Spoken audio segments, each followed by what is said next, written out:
pagsabayan sa international singers sa David Foster and Friends concert. Revelasyon din ni Charisse, may solo concert siya sa susunod na taon. Nagpapatrol, Ginger Conejero.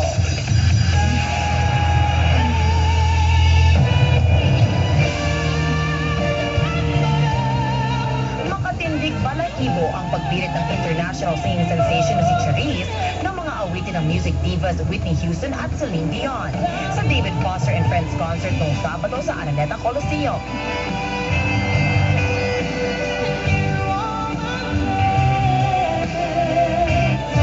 Inawit ni Charisse ang international chart topper niyang Pyramid.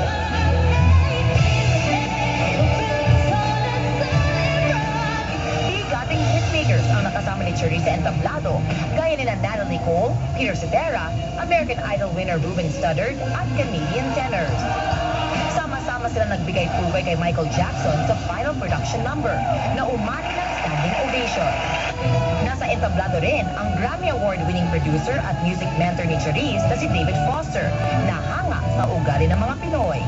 Everybody here is just so friendly. It's just, they're so warm. It's like, I get it. The culture is just so rich. That's Filipino!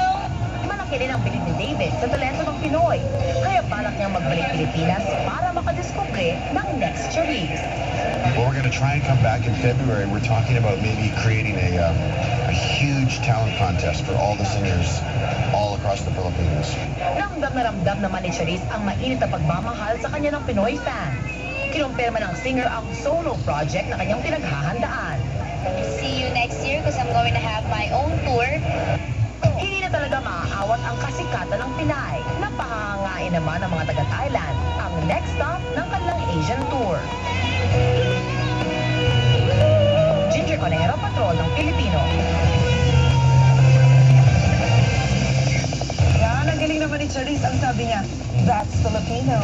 Oh, diba? Congrats, no? Kay Congrats. Charisse at kay David. David, balik ka. Barkada. Ang Philippines. Sa pamilya.